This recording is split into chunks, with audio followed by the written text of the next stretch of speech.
The Model T by Thomas A. Moore.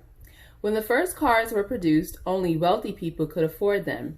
Henry Ford wanted to build a car that the average working person could afford. In 1908, the Ford Motor Company introduced a new low-cost car. It was called the Model T and sold for $825. Although the car was reasonably priced, Ford kept thinking of ways to make it even cheaper. He knew that the lower the price, the more customers he would gain and the more money he would make.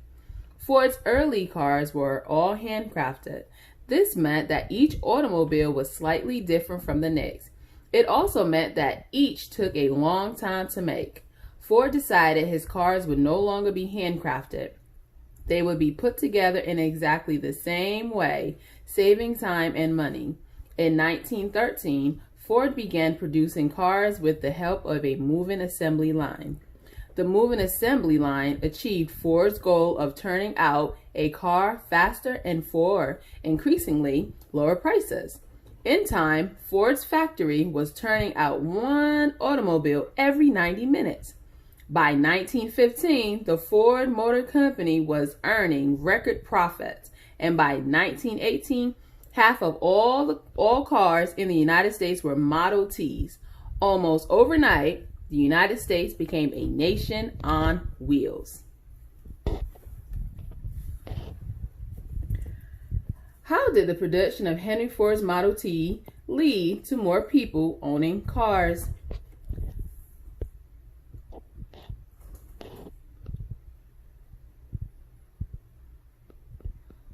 What did the Ford Motor Company do in 1908 and 1913?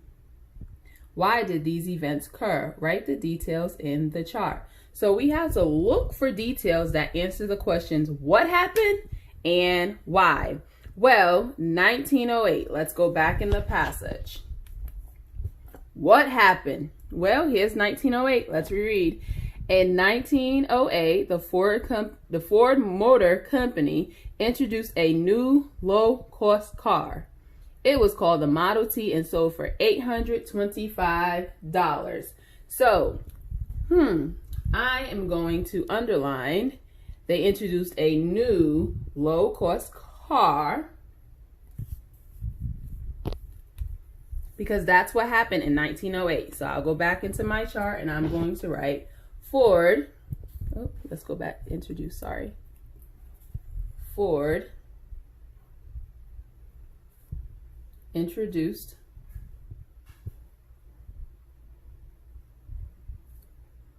the low cost, what was it called?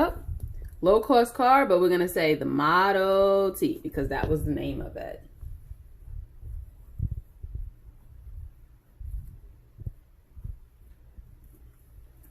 So Ford introduced the low-cost Model T, right?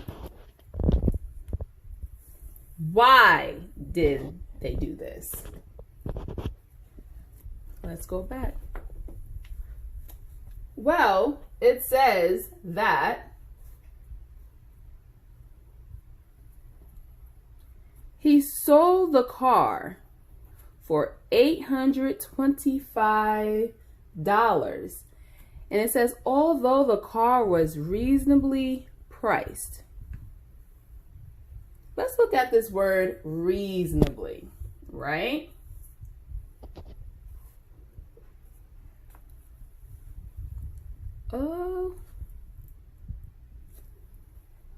When we look at the word reasonably, can we see if we can think of any synonyms that's going to go with that word reasonably?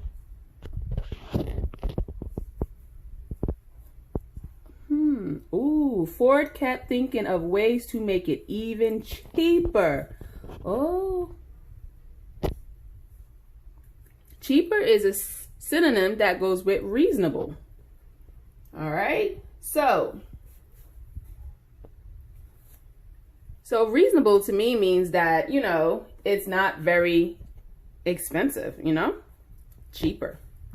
So why? So we underlined, they said, He sold it for $825 and the car was reasonably priced.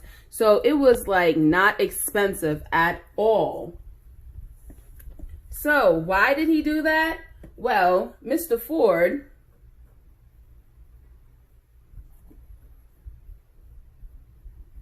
wanted to build a car that working people could afford. Okay? All right, now let's look at 1913. What happened in 1913? Well, let's go back and find 1913. In 1913, Ford began producing cars with the help of a moving assembly line. The moving assembly line achieved Ford's goal of turning out a car faster and for increasingly lower prices. All right, so assembly line. So if you don't know what assembly line is, it's like if you ever go to, well, of course you're not going to go to a factory, but in a factory you have like workers that work there. So what they're doing, they're passing like items from one worker to the next. So everyone's just in a line, and say if we have a box, I'm going to pass the box to my right's going to still pass the box, and it's just going to keep going. So that's what an assembly line is, until anything like the product is finished. So back to what happened. So in 1913, I'm going to say that he began using an assembly line because that's what it says. In 1913, Ford began producing cars with the help of moving an assembly line. So I'm going to write that. Ford began using an assembly line to produce cars. And then it also says that the moving assembly line achieved Ford's goal of turning out a car faster. All right, so Ford began using an assembly line to produce the car. That's what happened. Why? Why did he want to do this? So let's see. Oh. And for increasingly lower prices. Wow. Right here.